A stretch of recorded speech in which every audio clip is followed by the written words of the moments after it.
Now we have Professor Eddie Zhang from Griffith University, Australia.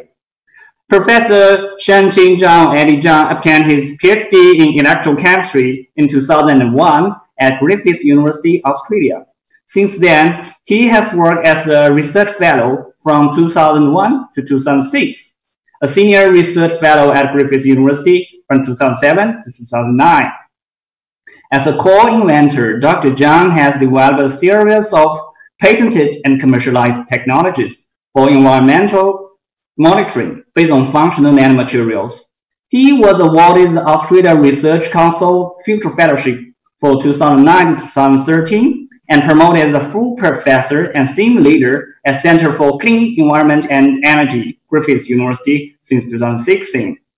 Currently, based on sustainable materials, Professor Zhang has been working on design and synthesis of nanomaterials and functional polymers for energy conversion and storage devices, such as lithium-ion batteries, sodium-ion batteries, potassium-ion batteries, all solid-state lithium-ion batteries, as well as the development of recyclable battery technology. He has published about 180 papers in high-impact journals, including Nature Communications, Chemical Materials, JACS, Angular, Advanced Materials, and Nano Micro Letters. His works have received 700 citations with an H index of 54, according to Google Scholar this May, and delivered numerous plenary, keynotes, and invited lectures on international conferences and institutions. So now let's welcome Professor Zhang to give us the talk about functional binders for new generation energy storage devices. Please welcome. Thank you, thank you. Can you hear me? Can you hear me? Yep.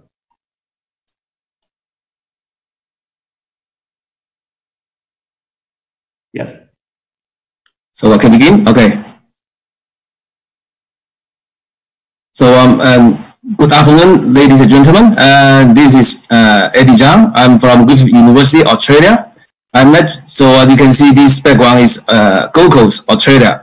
So first of all, thanks to the kind invitation from Nano Micro Letters at the editorial board, especially from Professor Yafei Zhang. So and I should say particular thank you to Hu Shi and Chen Bo. Okay. So and also it's encouraging to listen to Chen Bo's introduction of Nano Micro Letters. So the success of journal is not only the effort from the authors and readers, but also from the passionate and enthusiastic team, just like Wu Shi and Chen Bo. So and I'm from Australia. So here we go. This is Australia. So Australia have a population of 25.5 million and have a land area of 7.6 million square meters. It's very big. So basically, that make our population is very small. It's only 3.3 people per square kilometers. So and we are located in Gold Coast. So Gold Coast have a population less than 700,000, but it's the sixth largest city in Australia. Here we go. Here's Australia, and our center is located in southeast Queensland. So it's over here. Can you guys hear me?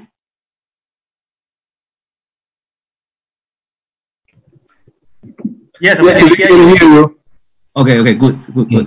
So and also in Queensland is a agricultural state. So so basically is the largest sugar production base in the world. So so basically there's a lot of sugar cane. So today related to my talk is the furfural alcohol. So that is the byproduct from the sugar industry, from the sugar cane. So and now is a special period of our life. Is the COVID-19 really changed our life. So basically we already work from home for 3 months.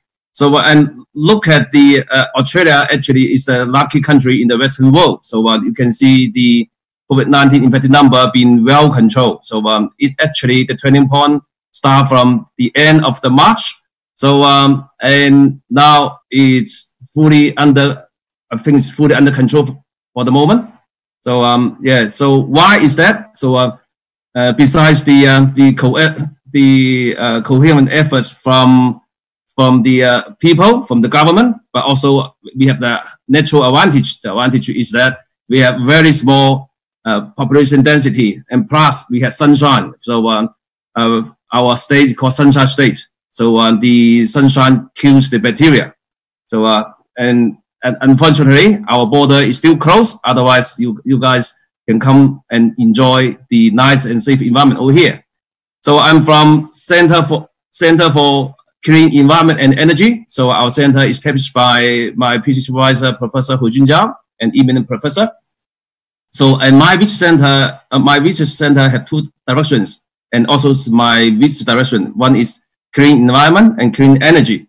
So in clean environment, so that's pretty much is my effort during my PhD period and my postdoc period. So and the instrument we develop actually have been widely adopted by the industry. So and also we convert the nanotechnology into a commercial product. Professor Zhonglin Wang just said that nano is beauty, but nano has to be useful. So we convert the nanoscience in beautiful into useful. So and in 2009, I awarded ARC Future Fellow. So since that time, I opened a new area, which is the energy storage devices. So particularly is the battery. So and in the past 10 years, so we had opened up quite a bit of research area. So among them, today we're going to introduce is the functional bonders for energy storage devices. So and over here, I want to say that I'm proud to be the author of nano micro letters. So the motivation to be engaged in battery research, which pretty much is the strong demand from the society. So and one of the major driver is the electrical vehicle. So people knows that the in one of the Tesla car, so there were 8,000 battery cells. So you can see the one car can need this large amount of batteries. So and then I think this is a good area to get into.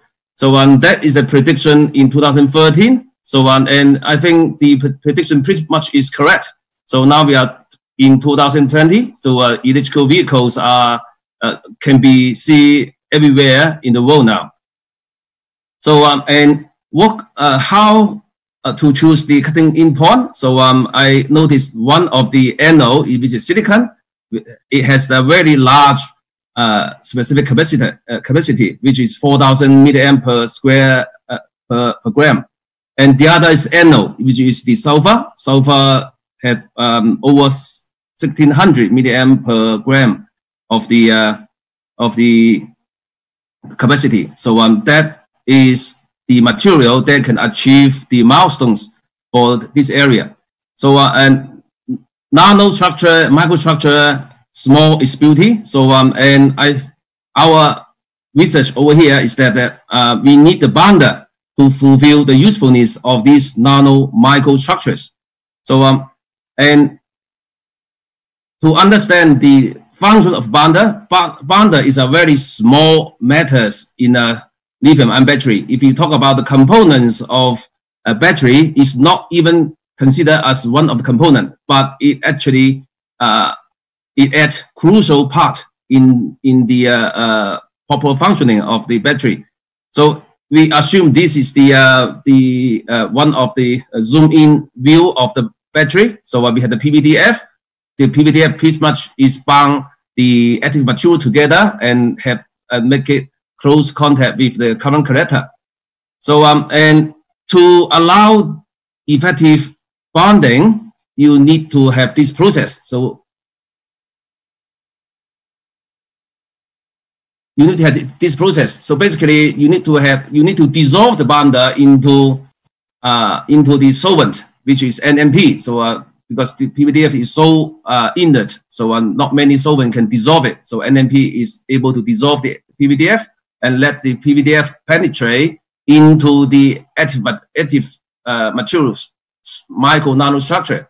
So after the vaporization of the solvent, so it will vaporize, okay, and then the bonder will penetrate into the nano microstructure that will construct mechanical interforces. And these mechanical interlocking forces is the major force from the traditional bonder like PVDF.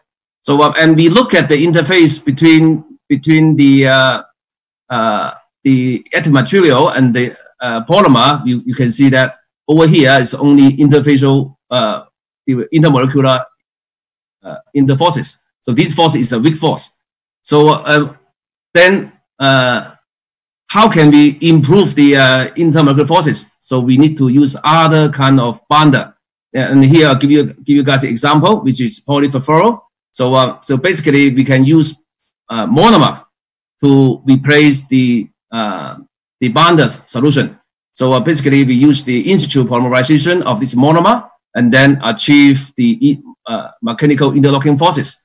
And because of this reaction, we can control, we can choose. So therefore we can introduce different kind of functional groups to introduce chemical bonds. So I will give you guys more example later on. So and then is the bonder. So over here I list 10 of the ideal bonder properties. So there are no ideal bonder, okay, but we can have a look at the bonder properties. So bonder need to have good solubility in solvent, or we need to have good monomer, okay, to allow the bonder penetrate into the nanopore cycle. You need to have a proper solvent. The solvent need to be environmental friendly. So if you can, so we need to have proper molecular weight. The molecular weight, the larger, the better bonding force provided by the bonder. So it need to be moderately sticky. It need to be strongly adhesive. So it need to be electrochemically stable. It need to resist the electrolyte corrosion, and also, if possible, it need to be remarkably flexible. And and if possible, if it's electronically conductive, that will be even better. So at last, so you want to be used in large scale, then you need to be sustainable and low cost.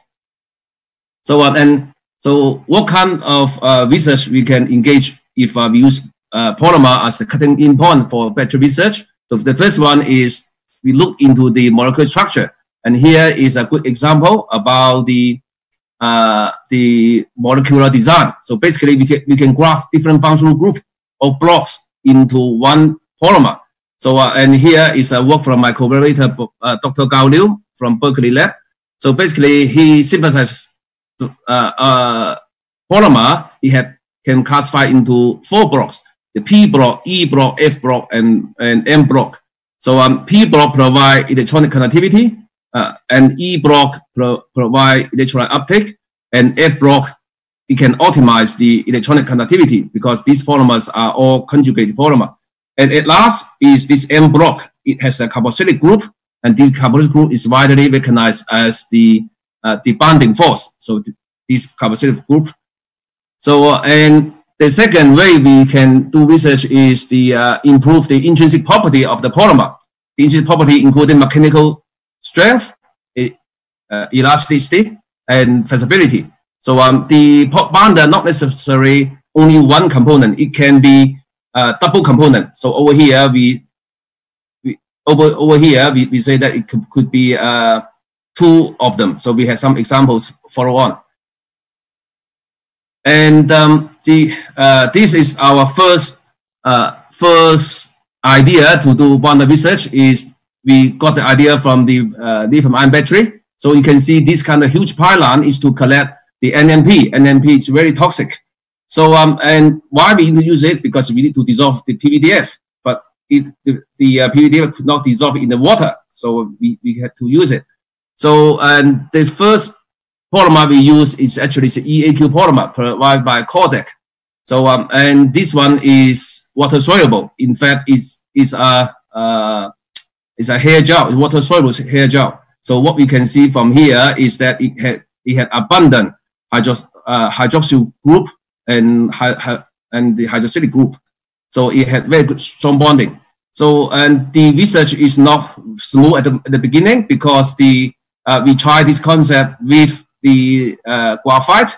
The graphite, you know that it's roughly hydrophobic, so it cannot mix with the water well. So therefore, it could not deliver the theoretical capacity over here. So and then how we resolve this problem? We use the nitric acid to oxidize the graphite a little bit to make it hydrophilic, and then we can achieve stable theoretical value over here. So so basically the bonder and the solvent need to be compatible with the electro materials. So and Professor Tuyoyo over here, she's a Nobel Prize laureate. So she used the natural compound Artemisia and Nua, okay, Artemisia and Nua to extract Artemisinin. So and this one can cure malaria. So save thousands people's life. So and for this, Professor Tuyoyo got the Nobel Prize. So inspired by her success, so we try to find whether any natural cure available from the environment. So and also I'm looking for School of Environment of our university. So and the natural resource is the immediate source for me to look at. So we are very lucky. We found 4 natural compounds that is effective in battery research. The first one is the gum arabic, and the second one is the sodium alginate. The fourth one is the xanthan gum and the guava gum. And the very last one is the furfuro, which is the extract from the sugarcane waste. So let's look at the first example of the natural bonder, the gum arabic. The gum arabic had a lot of advantage. Besides its excellent bonder, it also had low cost, and also it has a very good ionic conductivity. So and over here, let's look at the composition. So basically, gum arabic consists of polysaccharide, large molecule, okay, polysaccharide, large molecule, and polypeptide. It's a long chain molecule. So the first example is applied to silicon electrode. So silicon electrode is well known for geometrical volume expansion. So 300% of volume expansion. So that will break the electrical contact between the particles, between the electro material and the current collector. So how we address it? So we directly use the gum arabic, so and water system. So and because of the special property of the gum arabic, it had an abundant carboxylic functional group, and also it had consists of 2 kind of material. So one is long fiber, one is large molecule. So this we say this one is similar to the fiber in concrete. So it provides very strong mechanical property, bonding force. The second one is this polymer that had very good flexibility. So the flexibility will allow the geometrical expansion without being break apart. So will be kept intact during the cycling. So let's look at the performance. So we compare with another water-soluble bonder, CMC. So what you can see is that the CNC deteriorate the CNC silicon battery very quickly, and the silicon gum arabic electrode can maintain very steady. So this is the 1C 500 cycle. This is the 2C 500 cycle, and this one is a 1000 cycle charge discharge and 1C. So it's super stable. So that's the first success. The next one is the sodium alginate. Sodium alginate actually it was reported in 2011. So it's an excellent bonder. So and it can be applied to anode material. It can apply to cathode material. But there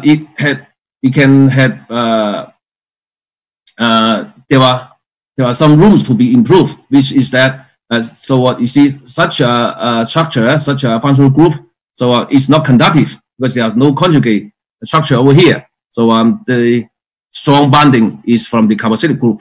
So and I'm the chemist when I was studying in Sun Yat-sen University. So I was the organic synthesis researcher. So and we can use a very simple reaction, which is this micro-emulsion reaction. So basically, we have the water and cyclohexane microenvironment. We use the DBS as the surfactant and catalyze to catalyze this reaction. So the product, this is the product monomer, will be maintained in the oil phase, and the water phase will maintain the sodium alginate. So and without any heating at room temperature, we just stir it for 24 hours, the reaction will take place. The reason for this reaction to take place so completely is because the reaction, one of the reaction product is the water. Once it's produced at the interface, it will extract it into this hydrophilic phase. So in effect, the equilibrium will go from left hand side to the right hand side, and the product and the alginate will be connected by the ester group. So and then because this reaction will involve the consumption of some of the carboxylic functional group, so the people may ask immediately a question whether this kind of reaction will destroy the strong affinity of the sodium alginate. So we do the mechanical test. So mechanical test suggests that the new bonder actually had better bonding capacity than the original sodium alginate. So to our surprise, the compound is very conductive. So what you can see over here, so our product. So basically, we use the lithium iron phosphate as an example. So during the EIS test, you can see the resistance is very small, much smaller than other type of compound, and is comparable with the PVDF carbon black. So basically, we test the conductivity of this compound without adding any carbon black. So and it's well known that so when you prepare the electrode, you need to add the carbon black as the conductive additive.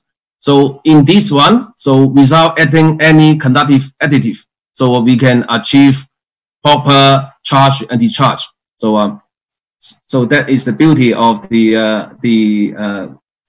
functional group grafting. So we graft it. Okay.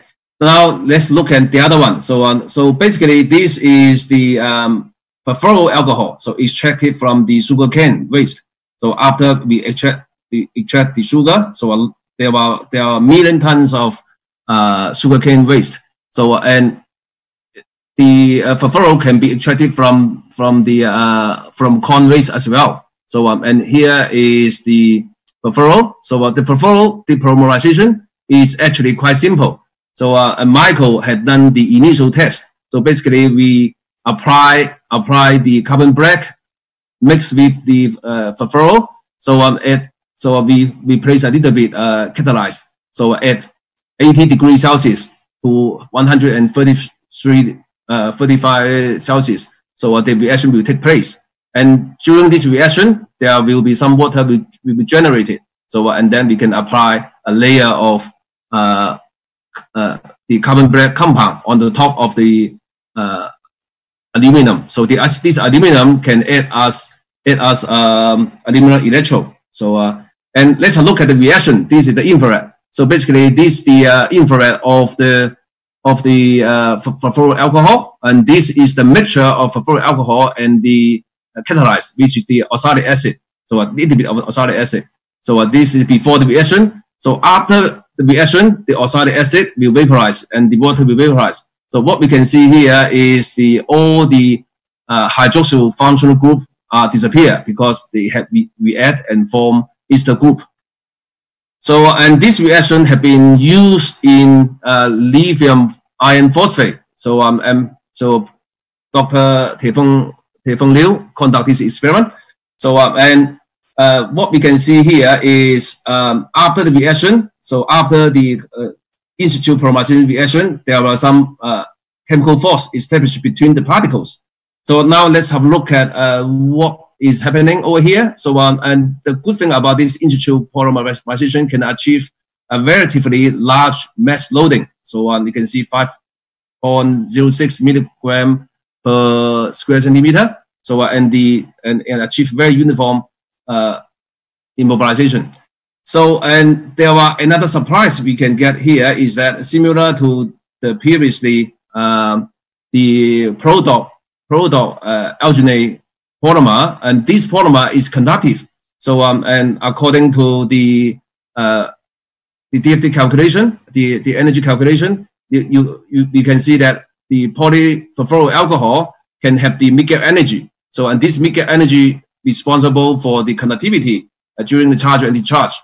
So and to further demonstrate the conductivity, we can use the CV. Okay, look at the CV. If this one is the lithium iron phosphate and the polyfluoro alcohol. So what you can see here is the well-defined redox peak, indicates that the sufficient conductivity is provided by polyfluoro without adding any carbon black. So and let's have a look at what happened to this one. So lithium iron phosphate with PVDF. What you can see here, because of the resistance is so large, you cannot observe the redox peak over here. So they indicate there's another evidence indicate the pure polyfluoro can provide decent conductivity, and so does the EIS. So and then we basically construct the lithium iron phosphate cathode to do the charge discharge. What you can see here, that well-defined charge discharge curve have been obtained. So and this is the long cycling test. So very good stability was obtained, and this one can be used for full battery as well. So over here you can see the lithium iron phosphate cathode and graphite cathode. So and it can be applied to silicon electrode as well, but it's not as easy because the polyfluoro is actually a bit soft. So therefore, Taefeng is very brilliant. So because he's the one operate the experiment, so he found that the polyfluoro is a bit soft. So therefore, he proposed to use a relative hard polymer, which is the polyvinyl alcohol (PVA). So after applied the polyvinyl alcohol, then the conductivity, the viscosity of the bonding system are optimized. So and then you can visualize the proper charge discharge. And here there are some visual observation of the of this electrode. So this is fresh electrode before charge discharge. It has 18.7 micrometer thickness. So after its charge, so lithium electrode have a much larger thickness, which is 14.6. So after discharge, the deflated electrode have a thickness of 21.7. So that is almost 100% recover. So it can endure the dramatical 300% volume expansion. So we conduct this as a very long experiment. So there are different ratios of polyfluoro and polyvinyl alcohol have been tested. So eventually we found that the 3 ratio of polyfluoro and one ratio of polyvinyl alcohol is the best. So we even use this electrode to construct a full cell. So an excellent result is obtained. So you can see from here. So now we can make a conclusion over here for the bonding process for the silicon electrode and the lithium iron phosphate. Now let's have a short look at the our research result from the lithium-sulfur battery. So lithium battery basically it has 3 problems, which is conductivity and the loss of the active material because of dissolution and shuttling. So and we have a excellent review paper in Nano and Microletter. So and Luke conducted this review. So basically, besides of the mechanical interlocking force, interface and interfaces forces, so the sulfur is different because sulfur easy dissolution. So we conclude there are 3 ways to address the lithium-sulfur batteries problem. One is called host at polymer composite frameworks. The other is a host-free polymer composite frameworks. And then at last is the multifunctional PCF. Okay.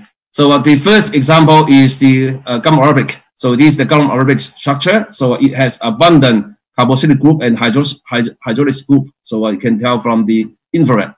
So and we obtained excellent result for the first test, but we spent 2 years to identify what kind of force responsible to restrict the polysulfide within this cathodic compartment. So and at the end we used the XPS and the infrared to find a new bonding over here, because the formation of carbon the formation, okay, there's a bit violation, okay, because of the formation of carbon sulfur bond. So here there's some change. Okay. So and then we follow this line. We try other natural polymers, and this time it's not as lucky as before. So we try the gum arabic, sorry, the Gawar gum. We try the Gawar gum, no good results. And then we try the Senfen gum, no good results. This is the Gawar gum, this is the Senfen gum. So but inspired by the idea or inspired the composition of the gum arabic. Gum arabic had 2 kind of polymers. So but this one had relatively pure compound. So and researcher Liu Jie, he is very creative. He makes these 2 together and achieve very good outcome in the loading of electrode. So over here, what you can see here, when we mix it together, you can load a lot of sulfur onto the carbon collector. So that is basically because the interlocking force between the polymer chains. So and how dramatical it is this discovery is that we can with this recipe, with this recipe, we can achieve ultra high area loading. So it up to 20 milligram per square centimeter. So compared with the leading journals, so our loading is a lot better than the one in the literature. So if I look at the area capacity, so you can see this our achievement. That's the relative achievement in the literature. So yeah, so basically it tells us that when we could not get the good result, we need to think. So and sometimes the combination of 2 type of methods can actually achieve some parameters cannot achieve by normal bonders. So yeah, so and that's all from the natural compounds. So whether we can use the industrial polymer to achieve this purpose, yes, we can. So here we have an industrial available compound, which is called PBI. So and the polymer synthesis is slightly different from the PBI. We call it MPBI, modified MPBI. We can visualize the process. How to visualize it? For example, we use the MPBI as the material, as the bonder to modify the polysulfide. What we can see here is that the dissolution of the polysulfide is much slower than the traditional PVDF. So the performance also tells us. So this is the MPBI. This is the PVDF. So the MPBI is a lot better than it, but it's not good enough because what you can see here. So 600 something milliamp per gram. So it's not good enough. Then what we can do? We can do another action on the carbon the separator. So this is the cell gas separator. So very porous. So we apply a layer of MPBR on the top of it. So and then we visualize the experiment. So what we can see here, the cell gas cannot effectively stop the polysulfide shuttling. It can easily diffuse from one chamber to the other one. And for the poly MPBI, it can effectively stop the stop or prevent the diffusion of polysulfide. So and we put these two together, we can actually achieve very good performance for the lithium sulfur battery. So 500 cycles still maintain 800 milliamp-hour per gram. So at last, let me say thank you to the funding body, the collaborators. So and at last, so if you guys, especially after the COVID-19, the open border of Australia, you if some students, especially master students, want to join our team, join our university, so our university offer very good scholarship. So 29,000 per annum, tax-free. So yeah, so that's all for my talk, and thank you for your time. Thank you, Professor Zhang. And now we are having some questions for your talk about the binders for battery. The first, very specific. If you use the FIFORA for the binder in the sodium-ion batteries, if there is any incompleteness of the cross-linking, will the remaining hydroxy groups lead to any like safety concerns about the cycling of the sodium-ion batteries? Yeah, that's a very good question. So yeah, so for the polyfluoro reaction, so we need to assure all the hydrophilic functional group are removed. So basically, we need to let the electrode react in oven. So actually it does not need a long time. Sometimes we apply a vacuum to assure all the water produced and all the hydroxyl functional groups are treated. Okay, so I have a question. If because sometimes in this talk you borrowed the material from the nature, actually use the nature compound as a binder. Have you ever calculated the reduction of cost by using this as compared to the commercial one? Yes, I don't have the figure in hand, but that's extremely cheap. Okay, that's no matter gum Arabic, no matter sodium alginate, and no matter guava gum. So they are relatively cheap. Some of them are actually used as the food additive. So it's very cheap, and the because it's a natural product, so therefore it's sustainable. For example, the gum Arabic, it got millions of tons every year. So okay. Yeah, so the cost it will be minimum. It's not like like natural gold. It's not like gold. It's very, very cheap. Okay, it's obvious cheaper, right? Yeah. Yeah. So the third one will be because in a previous plot you replaced the lithium anode and further cycling the batteries. So what happened at that time? Or if you do not replace it, what will happen? Oh yeah. So basically during here we go. Look over here. So yeah, these are very professional questions. Are you doing research in lithium-ion battery as well? Yeah, I just noticed it. I used to do this. Okay. So it's over here. Is it? Yeah. Because there is a marker. Yeah, here. Yeah. Here we go. So yeah. So and because the reason we choose the lithium metal over here, because the reason of our test is to test how good is our silicon anode. So over here, because the capacity of the anode is so large, the lithium metal is depleting. So therefore we need to replace the lithium metal. So and then it can continue to do the charge. This is what we found, because yeah, you're right. So but that is the problem during the operation is what we want to demonstrate over here is that our binder recipe, the binding recipe can actually resolve the problem of silicon electrode, and it can do such a long cycling. So it cannot. So you can see here is declining.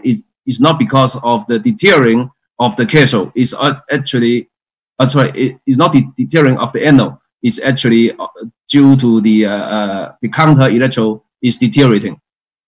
Okay. Okay. Actually, I think binder is very important for the real application of batteries.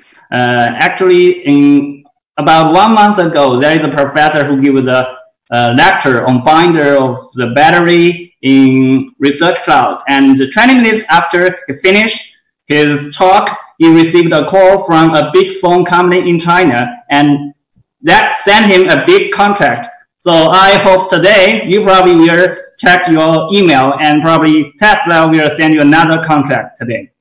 Okay, thank you very much. Thank you for your good wish. So if this is what happened, 我请客. Thank you. Okay. Due to the time limitation, we'll just stop here and move up to the next one. Okay, thank you. Thank you. Thank you again. Thank you for the full. Thank you. Mm.